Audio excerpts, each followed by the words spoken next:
আসসালামু আলাইকুম। তুরস্ককে বিজয় করলে হারিয়ে নেদারল্যান্ড চতুর্থ দল হিসাবে ইউরোপীয় চ্যাম্পিয়নশিপে সেমিফাইনালে পৌঁছে গেল। তো এই জয়ের পরে তুরস্ক তাদের যে স্বপ্ন ছিল সেমিফাইনালে, সেটার থেকে কিন্তু বাদ হয়ে গেল। দুবার ডাই ম্যাচ ছিল দোনো দলের জন্য, কিন্তু তুরস্ক কিন্তু বিতর্কিত ভাবে, বিশেষ করে রেফারি 80 মিনিট পরে কিভাবে জানি নেদারল্যান্ডের দিকে চলে গেল। প্রথমে কিন্তু সে স্বাভাবিক ভূমিকায় পালন করেছিল, কিন্তু লাস্টে দিয়ে কিন্তু একটা প্ল্যান ঠিক হয়েছিল নেদারল্যান্ডের বক্সের মধ্যে পড়ে হাতে বলটা লেগেছিল নেদারল্যান্ডের ডিফেন্ডারের, সেটাও কিন্তু প্ল্যান ঠিক দেয়নি। তারপর অতিরিক্ত টাইমে কিন্তু 5 মিনিটের অনেক টাইমে নেদারল্যান্ড ইচ্ছা করে বিতর্কিত ভাবে লস করে, সেই টাইমটা কিন্তু 5 মিনিট 6 মিনিট হওয়ার আগেই খেলা বন্ধ করে দেয়। কিন্তু অতিরিক্ত টাইমে 91-92 মিনিটে কিন্তু তুরস্ক দুর্দান্ত দুইটি অ্যাটাক করেছিল। এই অল্পের জন্য গোল হয়নি, নেদারল্যান্ডের ডিফেন্ডার ও গোলকিপার মিলে দুইটি গোল বাঁচায়। এছাড়া 64-84 মিনিট কিন্তু দুর্দান্ত দুটি সেভ করে নেদারল্যান্ডের গোলকিপার।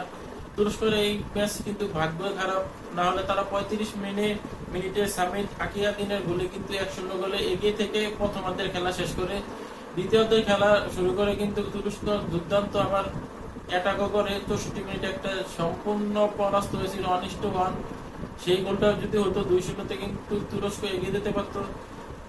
তো 70 ও 76 মিনিটে নেদারল্যান্ড কিন্তু পরপর দুটি গোল দিয়ে দেয়। কিভাবে দেয় সেটা তারাই জানে।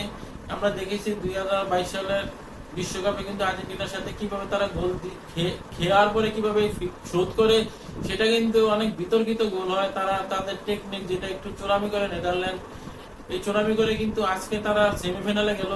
কারণ লাস্ট পর্যায়ে কিন্তু রেফারি তাদের দিকে টেনেছে, বিশেষ করে প্লান্টিক দেয় নাই, অনেকগুলো ফাউল বিতর্কিত হয়েছে। তো তুরস্ক শট করে 15টি, নেদারল্যান্ড করে 11টি। আমরা বলছিলাম যে নেদারল্যান্ড দুইটি গোল দিয়েছে, কিভাবে দিয়েছে সেটা তারাই জানে। একটা কিন্তু দ্বিতীয় গোলটা কিন্তু আত্মঘাতী মতে তুরস্কের ডিফেন্ডারে কিন্তু গোলকিপারের হাতে ছেড়ে দিয়েছিল বলটা, গোলকিপার কিন্তু সম্পূর্ণভাবে পরাস্ত হয়, ডাইন সাইডে স্লাইড মারে, তো বলটা কিন্তু বাম সাইডে আনত করে চলে যায়, দুঃখজনক গোল। তো শর্ট টার্গেটে শট দিয়েছে তুরস্ক 4টি, নেদারল্যান্ডও 4টি। আর তুরস্ক কিন্তু এভাবে অনেক অ্যাটাক করেছে, 15টি শট দিয়েছে নেদারল্যান্ড 11টি। বল দখল আমরা বলেছিলাম নেদারল্যান্ড একটু অন্যরকম খেলা, নিজেদের আওতে বল রেখে তারপরে খেলেছে, 60% রেখেছে, তুরস্ক 40%। তুরস্ক যখনই বল পেয়েছে তখনই কিন্তু শুধু অ্যাটাকে গিয়েছে।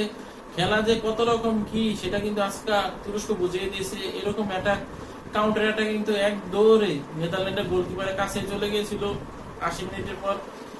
আবার 85 মিনিটের পর কিন্তু নেদারল্যান্ড কাউন্টার অ্যাটাকে তুরস্কর কেউ ছিল না, ডিফেন্ডার শুধু গোলকিপার ছিল। আরেক ডিফেন্ডার সেন্টার ব্যাক, সেও কিন্তু মিডফিল্ডের উপরে ছিল নেদারল্যান্ডের ফরওয়ার্ডের দিকে। এরকম একটা সুযোগ ছিল নেদারল্যান্ড পেয়েছে, তাকে কিন্তু মাঝ মাঠের আগে স্লাইড মেরে তুরস্ক ডিফেন্ডার ফালিয়ে দিয়েছিল।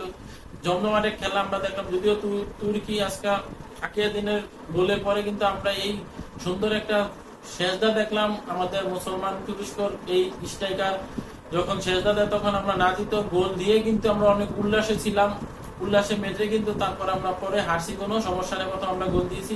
যদিও পরে হেরেছে তুরস্ক, তখন কিন্তু নেদারল্যান্ডের পক্ষে রেফারির কিছু বিতর্কিত সিদ্ধান্তের কারণে হেরেছে। 5 নেদারল্যান্ড 536টি, তুরস্ক 361টি। সঠিক ভুল পাস নেদারল্যান্ড 88, তুরস্ক 81। তুরস্ক কিন্তু বল পেয়ে লং পাসে খেলেছে, যেটা জার্মানি বা ইউরোপীয় খেলা। নেদারল্যান্ড কিন্তু একটু শর্ট শর্ট পাস খেলেছে, নিজেদের হাতে বল রেখেছে, বিশেষ করে লাস্টে তারা কিন্তু ভালো অ্যাটাকে যায়নি। তারা যখন দুটি গোল দেয় তখন কিন্তু তারা ডিফেন্সিভ খেলে। আর তুরস্ক কিন্তু তখন মনে হয় যে 11টায় ফরওয়ার্ড বা স্ট্রাইকার নামিয়ে দিয়েছে, মিডফিল্ডার কোনো ডিফেন্স নাই, তারা সবাই মিলে কিন্তু অ্যাটাক করেছে। ফাউল করেছে নেদারল্যান্ড 16টা, তুরস্ক 7টা। এবার বুঝতে পারছেন আপনারা নেদারল্যান্ড কি খেলাটা খেলছে। বিশ্বকাপে আর্জেন্টিনার সাথে সেমিফাইনালে যেমন খেলেছে আর ব্যতিক্রম কিছু না, 16টা ফাউল করেছে, বিপরীতে তুরস্ক 8টাও করেনি, মাত্র 7টা করেছে। এছাড়া কিন্তু রেফারি আরো কয়েকটা ফাউল দেয়নি, বিশেষ করে নেদারল্যান্ডের ডিফেন্ডার অধিনায়ক, তার কথা না বলে পারলাম না। সে কি ফুটবল খেলে না হাডুডু কাবাডি খেলে সেই জানে। তারপর ইউলো কার্ড খেলছে নেদারল্যান্ড 4টা, তুরস্ক 1টা। নেদারল্যান্ডের প্লেয়ার অনেক ভালো, এই জন্য রেফারি তাদের পক্ষে গিয়েও কিন্তু তারা 4টা ইউলো কার্ড খায়, দুটো ডিফেন্ডারে খায়, মিডফিল্ডাররা খায়, তুরস্ক একটি খায়। তুরস্ক কিন্তু একটা লাল কার্ড বিতর্কিত ভাবে লাস্টে দিয়ে সাইড বেঞ্চে মাঠের সাইডে দিয়ে একটা লাল কার্ড দিয়ে দেয় প্রতিবাদ করাতে রেফারি কোনো কথাই নাই, লাল কার্ড। তো এটা কিন্তু রেফারির বিতর্কিত সিদ্ধান্ত। আপনি প্ল্যান্টিক হয়েছে, প্ল্যান্টিক দিবেন, না দিলে আমরা তো প্রতিবাদ করবো, এটাই স্বাভাবিক। প্ল্যান্টিকে দিল না, উল্টা লাল কার্ড দিয়ে দিল তুরস্কর প্লেয়ারকে। এই সমস্ত খেলার মধ্যে কিন্তু এই সমস্ত রেফারি আমরা আশা করি না, বা তুরস্ক তারা কিন্তু অ্যাকসেপ্ট করে না।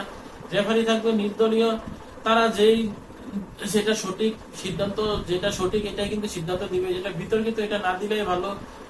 সেটা কিন্তু রেফারি এক ঘুরে হয়ে গেল, তুরস্কের বিপক্ষে চলে গেল। এই রেফারির কথা কিন্তু আমি খেলা দেখে খেলা শেষ হয়ে বলেছিলাম একটা এমএমএস এর মাধ্যমে, যে রেফারির বিতর্কিত সিদ্ধান্তের কারণে কিন্তু তুরস্কর হার, বা তুরস্ক এবারের ইউরোপীয় চ্যাম্পিয়ন থেকে বিদায় নিল।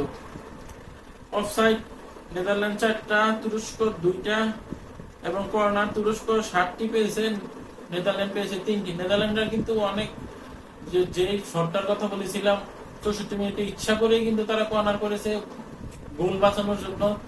64 মিনিটের গোলটা কিন্তু ইজিলি হয়ে গিয়েছিল। তুরস্ক কিন্তু ভাগ্য আজকে খারাপ ছিল, যদিও প্রথমে তারা গোল দিয়েছে। প্রথমার্ধে কিন্তু তুরস্ক এত অ্যাটাক করেনি, দ্বিতীয়ার্ধে কিন্তু তুরস্ক অনেক অ্যাটাক প্রথম থেকে শুরু করে। 64 মিনিটের গোলটা, বা 84 মিনিটে ইজিলি গোল।